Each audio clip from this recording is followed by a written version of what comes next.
Assalamualaikum warahmatullahi wabarakatuh. Salam sejahtera untuk kita semua. Om Swastiastu, Namo Buddhaya. Salam kebajikan, Rahayu. Salam Pancasila, Merdeka.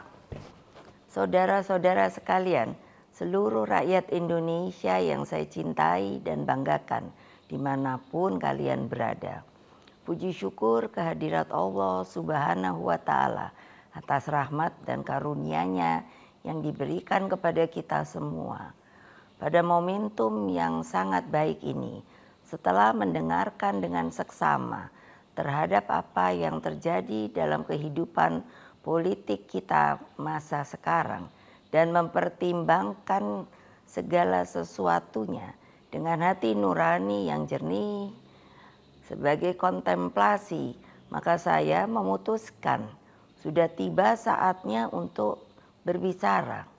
Berbicara dengan nurani, berbicara dengan tuntunan akal sehat, dan berbicara dengan kebenaran yang hakiki.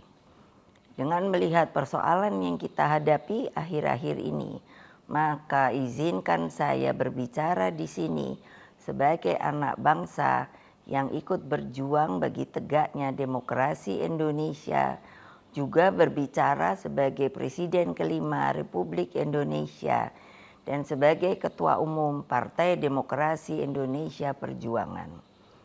Saudara-saudara sekalian, keputusan Majelis Kehormatan Mahkamah Konstitusi telah memberikan cahaya terang di tengah kegelapan demokrasi.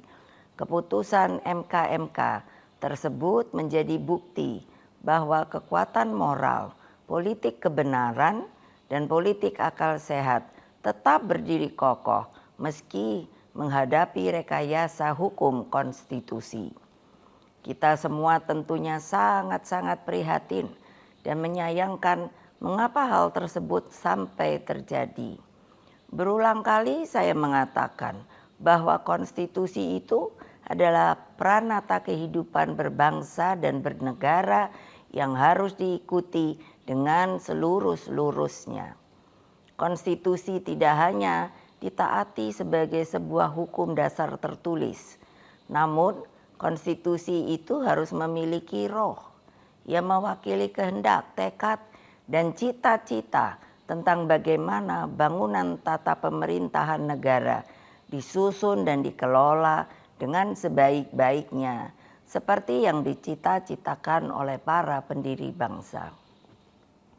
Apa yang terjadi saat ini mengingatkan saya ketika sebagai Presiden Republik Indonesia saat itu diperintahkan melalui perubahan ketiga Undang-Undang Dasar 1945 yang diatur dalam pasal 7B, pasal 24 ayat 2 dan pasal 24C tentang dibentuknya Mahkamah Konstitusi. Dari namanya saja, Mahkamah Konstitusi ini seharusnya sangat-sangat berwibawa, memiliki tugas yang sangat berat dan penting guna mewakili seluruh rakyat Indonesia di dalam mengawal konstitusi demokrasi. Dengan perannya yang begitu penting, saya sangat serius menggarap pembentukannya. Saya sebagai Presiden didampingi oleh Menteri Sekretaris Negara mencarikan sendiri gedungnya, dan saya putuskan berada di dekat istana, yaitu suatu tempat yang sangat strategis yang disebut sebagai Ring 1, sehingga Mahkamah Konstitusi tersebut harus bermanfaat bukan bagi perorangan, tapi bagi rakyat, bangsa, dan negara. Saya ingat waktu itu, Ketua MK yang pertama adalah Pak Jimli Asidiki, dan saya sangat berterima kasih atas segala konsistensinya selama ini. Saudara-saudara sekalian, seluruh rakyat Indonesia yang saya cintai dan banggakan, dengan seluruh suasana kebatinan terkait pembentukan MK ini, apa yang menjadi kehendak rakyat melalui reformasi adalah suatu perlawanan terhadap watak dan kultur pemerintahan yang pada waktu itu memang sangat otoriter. Dalam kultur otoriter dan sangat sentralistik ini lahirlah nepotisme, kolusi, dan korupsi. Praktek kekuasaan yang seperti inilah yang mendorong lahirnya reformasi. Semangat reformasi yang berkobar-kobar itu menggerakkan rakyat hingga masuklah zaman demokrasi. Bukan sebuah proses yang mudah, bukan yang indah, karena pada waktu itu sampai saat ini kita masih seharusnya mengenang dengan perasaan hati yang begitu sedih atas pengorbanan rakyat dan mahasiswa melalui peristiwa Kuda Tuli, peristiwa Trisakti, peristiwa Semanggi, hingga berbagai peristiwa penculikan para aktivis, bagian dari rakyat, dan lain-lain. Mereka banyak saksi-saksi hidup yang sampai hari ini berdiam diri. Semua menjadi wajah gelap demokrasi. Praktek kekuasaan yang otoriter itulah yang telah kita koreksi.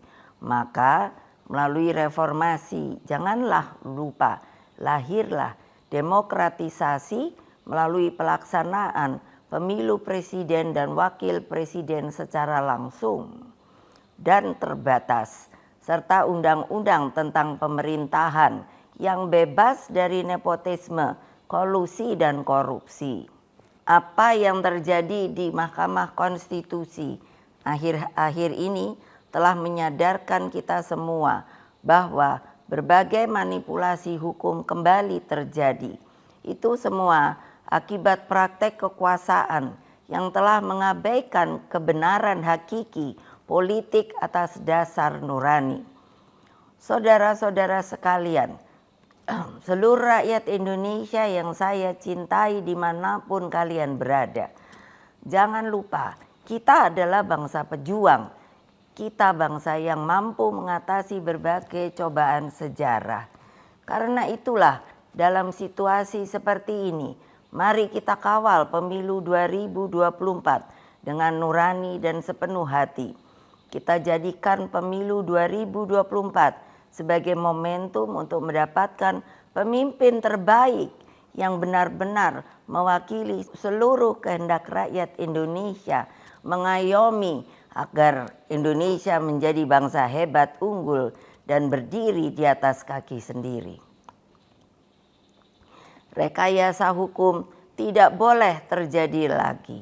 Hukum harus menjadi alat yang menghadirkan kebenaran. Hukum harus menjadi alat mewujudkan keadilan.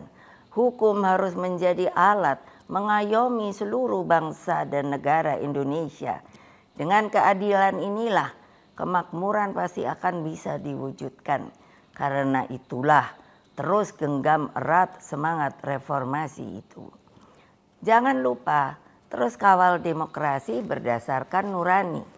Jangan takut untuk bersuara, jangan takut untuk berpendapat, selama segala sesuatunya tetap berakar pada kehendak hati rakyat. Terus kawal dan tegakkan demokrasi. Itulah kewajiban kita sebagai warga bangsa dan bahkan menjadi keharusan setiap anak negeri dan bangsa agar tidak terjadi kesewenang-wenangan. Sebab kedaulatan rakyat harus terus kita junjung tinggi. Pemilu yang demokratis, yang jujur, adil, langsung, umum, bebas, dan rahasia harus dijalankan tanpa ada kecuali. Rakyat jangan diintimidasi seperti dulu lagi. Jangan biarkan kecurangan pemilu yang akhir ini terlihat sudah mulai akan terjadi lagi. Gunakan hak pilihmu dengan tuntunan nurani. Semoga Allah yang Maha Kuasa meridui perjuangan kita. Merdeka, merdeka, merdeka. Terima kasih. Wassalamualaikum warahmatullahi wabarakatuh. Om Santi, Santi, Santi Om Rahayu.